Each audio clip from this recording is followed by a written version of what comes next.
guys, in today's install video, I'm going to be showing you how to swap out your stock mag release button for something aftermarket.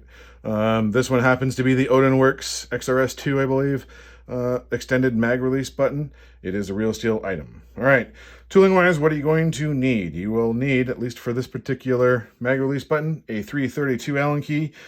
You will also need a Dremel with a drum sanding tip to it, and I'll explain why in a bit, and you will definitely need some blue Loctite. All right, so let's get started by removing the stock mag release button. To do that, you're going to push and hold down the mag release button itself, turn your marker upside down, start spinning the mag catch arm counterclockwise until it unscrews. All right, set it aside.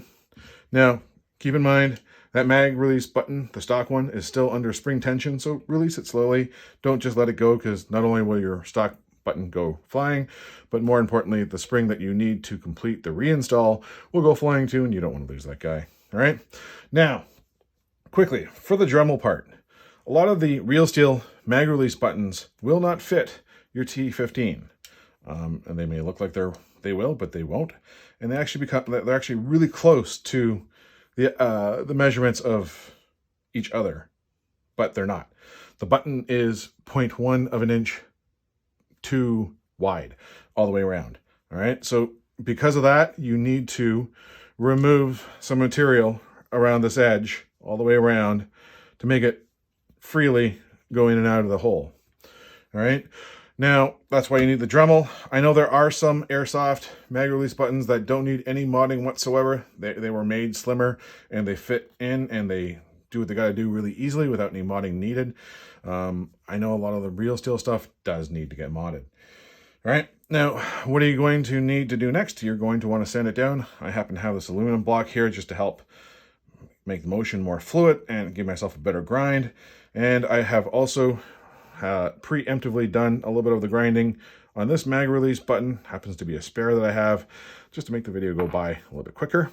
Now, a little tip and trick, I guess you can call it. Use your extended or your mag release catch arm, or your mag arm, there you go, and screw in the button to it. So then that way, when you're having to grind, you don't have to touch it or try to finagle with a pair of needle nose pliers. You just put it back on the mag catch arm and you can grind away, and then just remove it and reinstall it. All right, so going to go through the motions really quickly. You really don't need to remove a ton of material. I'm just showing you the general motion of the thing and what to do. Don't forget to flip it to the other side. Give it a little bit more of a nice even grind if possible. All right, now pretty sure that was pretty close to what I needed from the start, so I'll stop there. All right, I'm going to move the block out of the way, take the button back. Now, I don't know about you guys, but I'm a little bit picky on aesthetics. I will, after this video, take some black spray paint and give this guy a quick spritz just to make it all black, so it all matches. That's just my preference.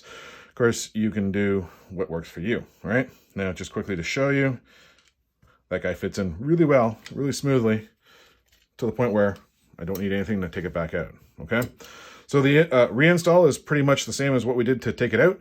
You're going to need that spring that you didn't lose. You're going to place it back into the hole. Now, there is another hole on the inside of there's a smaller hole inside of the bigger hole. You're going to want that spring to go into the smaller hole, which is what it's meant for. Okay, you're going to now, before you even do this, because I'm forgetting this step, you're going to take your mag release arm.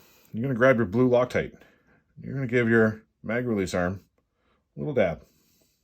Don't need much, just a little bit, just to keep it nice and snugged up when you reinstall stuff. All right, put the button back in, push down on the spring and hold it down. Flip your marker on the other side. Start screwing that guy back in. Now, some of you may ask, how far do you have to screw it back in? My rule of thumb is, because I like to make sure that this arm holds my mags nice and firmly, is, I'll use this Allen key for reference, you want that center pin to basically be flush, or as close to flush to the actual button itself. Obviously, if you go past the button, you won't be able to get your extension in, the mag release button extension. So flush to or very close to, I'm happy with that, so I'm going to leave it there. Your next step is to preemptively grab your two screws that you have left for your extended mag release button, put another drop blue Loctite on each screw, because you do not want those guys loosening while you're on the field and playing around and losing that, and then you lose the extension, and that's no fun. All right, place the button like so on top of your newly shaved button. Start one screw, grab the other, do that. Let's see if I can do this so you're seeing it. All right, make it so it's nice and snug. All right, that wobble will go away a little bit once the blue Loctite sets, and that's it. Done. Your install, your swap is done, and that's really all there is to it. It's pretty easy. All right. If there is any problems, questions, or concerns, as always, guys, post a comment, shoot PM. Always happy to help out if I can. And yeah, I guess that's about it. Cheers, guys.